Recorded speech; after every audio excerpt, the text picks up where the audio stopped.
Welcome in, everybody. Today, I'm giving my college football playoff prediction for the 2022 season. I've gone through the conferences, talked about the contenders, the pretenders, the dark horses, but now let's dive into who I think is going to be in the college football playoff. So I think the first place to start is I don't think a group of 5 team is going to make it this year. I think they will all have at least one loss. I don't see there being another 13-0 Cincinnati team that could ruin the party. I don't see it happening this season. So let's start at the top. I think that's probably the best place to begin. I couldn't be more confident in this one. I think Alabama will be in the college football playoff. I know that's not a hot take. I think they're going to be 13-0 this year. I think they're going to be the number 1 seed in the college football playoff. Next up in the Big Ten, Ohio State with a 12-1 record. They will be in the college football playoff as the number 2 seed. Again, feel pretty good about that one. I think adding Jim Knowles on the defensive coordinator spot, I think he's going to take that defense to another level. The talent they have with C.J. Stroud, Jackson Smith, and Jigba, and just alike, I think they're going to be in the college football playoff as well. The third team in the college football playoff this year is Clemson. I think they're going to get better play at the quarterback position. The defense will be really good, just like last year. That's going to continue even without Brent Venables there. And I think Clemson plays in a conference that really is not that difficult. And they should have a great opportunity to get back to the college football playoff after taking a year off last season. Now it gets interesting, right? Because there's one more spot in the college football playoff rankings. And I have 3 teams based on my predictions that I think will be inside the top 7, or the top 6 actually. And it's going to be kind of a free-for-all. So I have Michigan at 11-1. Their only loss coming to Ohio State, but it's at the end of the year. Are they able to overcome that? I don't know. I think in most years, I would probably say, yeah, Michigan's going to get into the college football playoff with an 11-1 record. 2 Big Ten teams, sure.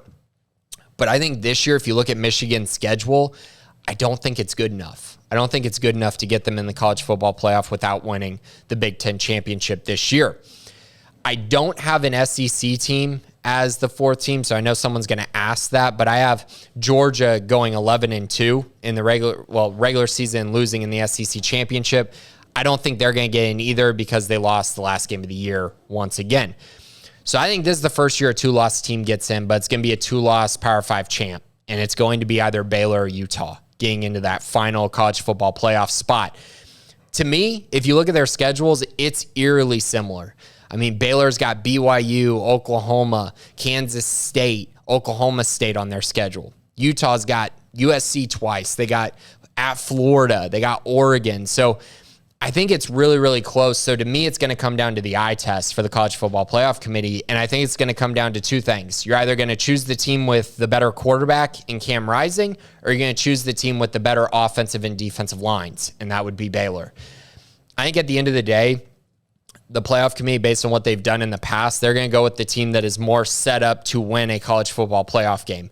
Now, are either of these teams going to beat Alabama? Probably not. But I think that the better bet is probably going to be Baylor this year because of their offensive and defensive lines. I also think Baylor's losses at Oklahoma, that game will be avenged. I also think if they lose another game, it'll be on the road as well. I think they'll be able to make up for it. But it's neck and neck. I think you could choose either team and literally flip a coin. I'm going to put Baylor in the college football playoff as the 4 seed with an 11-2 record. So now in the college football playoff, Alabama takes on Baylor. That's going to be a blowout. Alabama's going to beat Baylor pretty handedly by at least 2 scores. Ohio State versus Clemson. I got Ohio State winning that one. Too explosive on offense. I think they're going to give Clemson all sorts of problems with Clemson trying to keep up in that football game. Don't see that happening. So now you get a college football championship between Alabama and Ohio State, which I think is the matchup that everyone would want to see this year. Bryce Young versus C.J. Stroud, potentially the number 1 and number 2 pick in the NFL draft. That'll be a shootout, but I've said this from the beginning. I think Alabama is a historic team this year, and I think Alabama is going to beat Ohio State in the national championship this year. It's not a hot take. It's not a crazy take. It's not outlandish, but it's the right pick. And I think at this time, Alabama is the best team in the nation. Alabama's just too steady. And for that reason, they're going to win the college football playoff this upcoming season. So thanks for joining. We're going to talk about all sorts of things as the season gets rolling, but I wanted to knock out all these previews, give you my predictions before the season starts here in a week. So thanks for joining today. This has been Grayson Grunhaver.